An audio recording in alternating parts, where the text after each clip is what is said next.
Hello wildflowers, and welcome to part 3 of my summer gardening series here at Belladonna Cottage with me, your whimsical garden fairy. The last days of summer have passed, and soon enough the leaves of the old oak trees across the street will be turning to copper gold.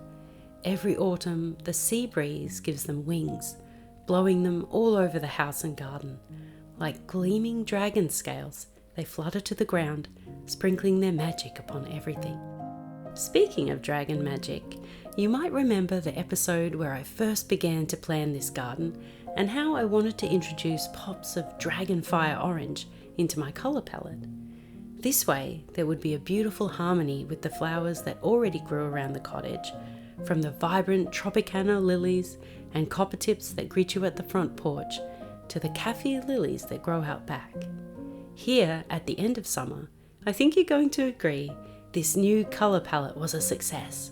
And in this episode, you'll meet 13 stunning flowers that Mr. Rose and I have grown in the cutting garden this summer, and how I made a fantasy bouquet with them, filled with dragon magic.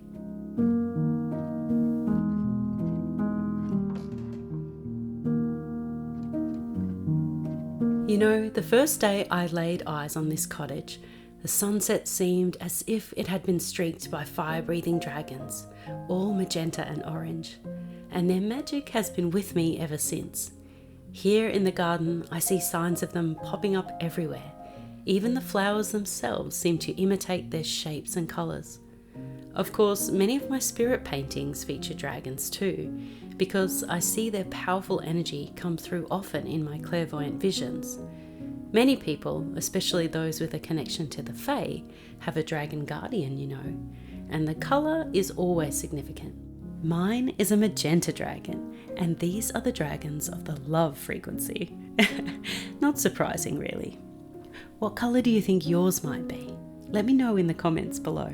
But before you do that, grab your basket and secateurs, and let's head out to the cut flower patch. We're going to meet 13 fantasy flowers and make a magical dragon bouquet.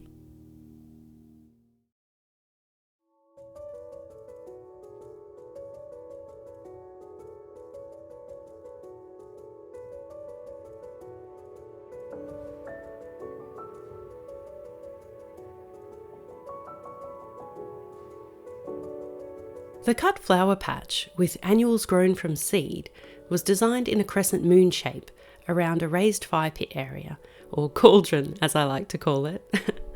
But since there wasn't enough room for all the flowers I loved, more were planted into the cottage garden and along the west-facing fence line. There are plenty of coral pinks and magentas to choose from, but it's the hot and fiery flowers I'm looking for this bouquet. First, I'm going to pick this white swan Echinacea for its glorious spiky cones of golden bronze surrounded by a dragon's mane of creamy petals. It almost looks to me like a giant daisy, and it will be a beautiful addition to the bouquet.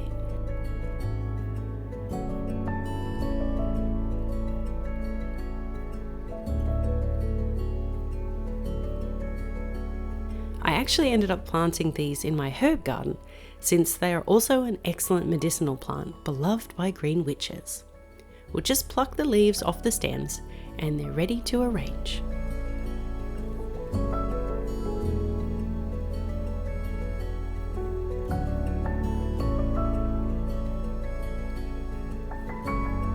Now, I don't know who Mrs. Norton is and why this dahlia was named after her, but I'm going to assume she's a pretty fierce and feisty lady, because this incredible coral red cactus dahlia looks as if it has burst into flame. I love the wild texture and pop of colour this will bring to the bouquet.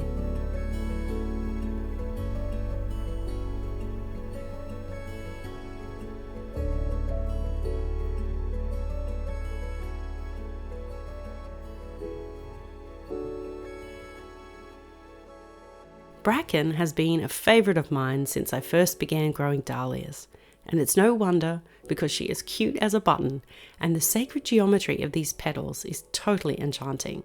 These will add a splash of tangerine to the arrangement and kind of look like baby dragons' faces peeping out. At least I hope so.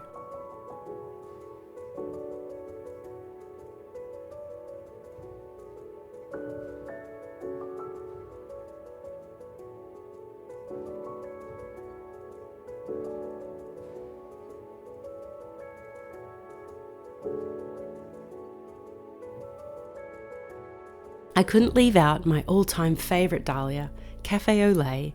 With touches of blush and creamy off-white, her gigantic blooms will add the perfect highlights to the bouquet, balancing all those hot, bold colours. These were the showstoppers in my old cottage garden, and I had to bring the bulbs with me, all the way from the Alps. I'm so delighted to see them blooming again in the new garden, and I think the fairies are too. Now, let's add something wispy, dainty and delicate. Queen Anne's lace. This is a florist favourite for wildflower wedding bouquets, and again, this will add some bright highlight and a whimsical cottage-like texture to the arrangement, creating some airy movement.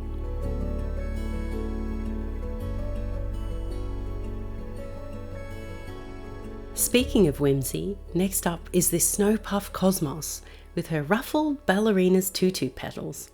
This is known as a double click variety, and just before it blooms, the buttons have this spiky Elizabethan collar of leaves that I rather fancy looks a little dragon-like too. Let's pop some of these in the bouquet for a bit of interest.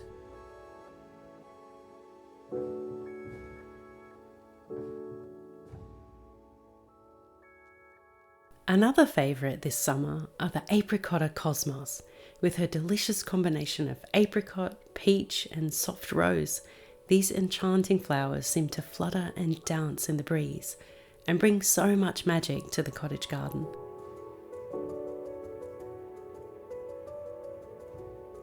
These cheerful blooms remind me of the glorious dragonfire sunsets we have this time of year, and will add some romance and femininity to our bouquet with their pretty pastels to soften the reds and oranges.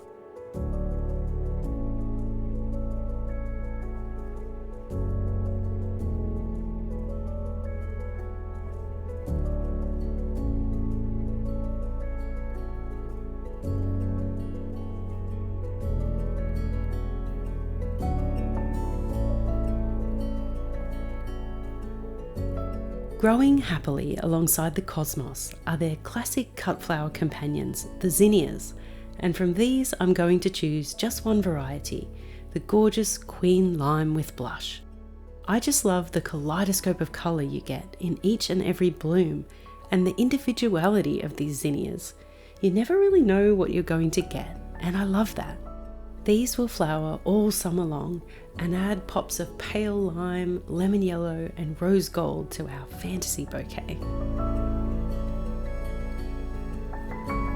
Now it's time to add some dramatic lowlights to the mix with these copper-coloured cappuccino Rudbeckias, streaked with gold and yellow and with a dark bronze seed head. This is the first time I've grown Rudbeckias, and I will most certainly be saving these seeds. They're like this mysterious dark horse that just kind of pops out in the garden, and I love them. Another way I'm bringing the drama is to add a few giant sunflowers to the bouquet. First, with this pretty lady, Strawberry Blonde, with her pale rose gold and lemon yellow petals radiating out from a deep dark centre. Pair this with the rich orange and copper shades of Cappuccino, and you've got some real impact. Both of them create a fantastic contrast alongside the other flowers. To me, they look like dragon's eyes, which, by the way, is often the first thing you see when you meet a dragon. There you are, just gazing into this vast orb of infinite wisdom, totally awestruck. Trust me, you won't forget the first time you meet a dragon.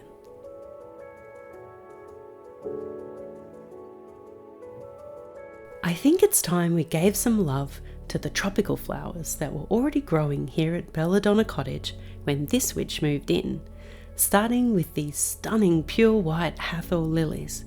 Named after the ancient Egyptian goddess of beauty, Mother of the sun and sky gods, she is often depicted wearing a headdress of horns with a solar disc between them.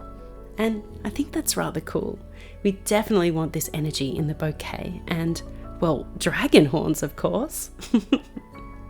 This bright white colour will lift the whole arrangement and allow the other blooms to really shine.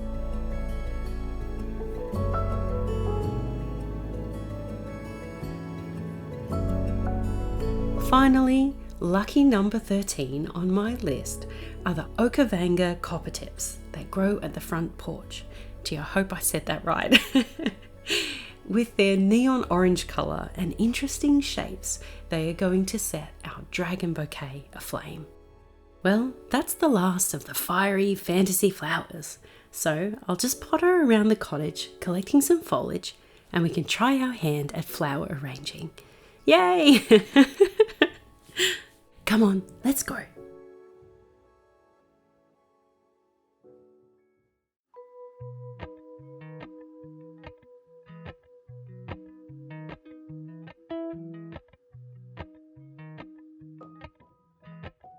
It seems the first days of autumn have a golden quality, like warm honey poured over hot toast.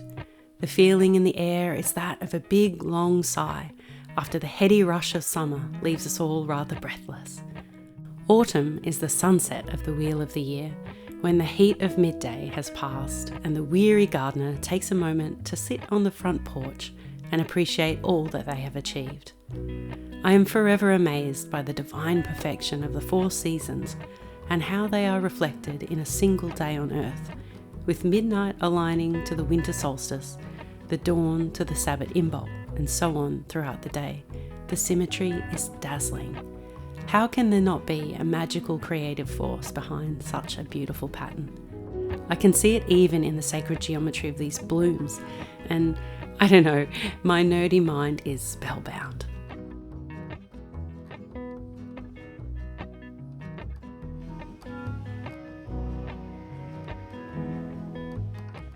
Now, I am no professional florist by any stretch of the imagination, although I have always dreamed of taking a short course in floristry one day.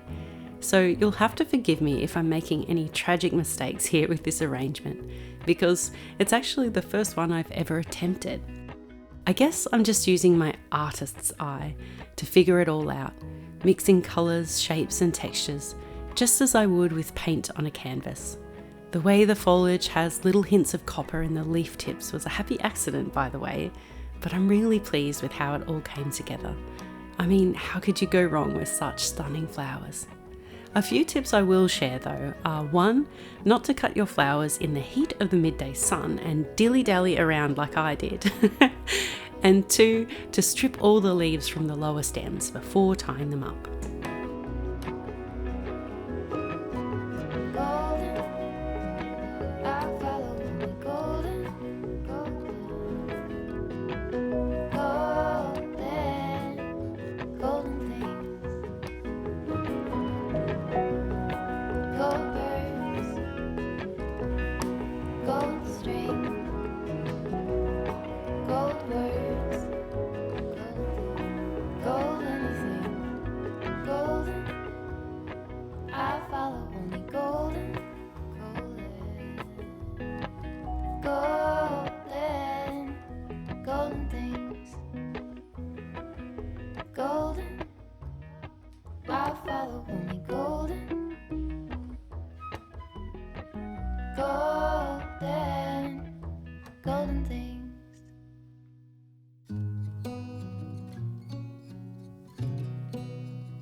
Beneath the starlit sky, our love's secret line, like leaves we soar so high.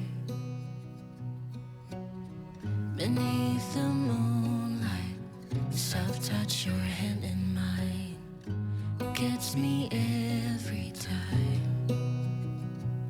I so hope you enjoyed this episode, and if you did, please don't forget to like and subscribe, or head on over to Patreon to help keep this channel alive.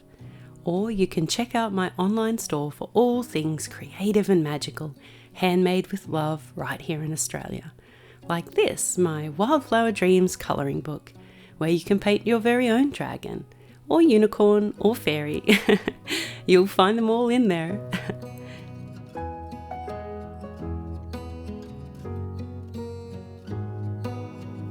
As the leaves change color, I dive into you.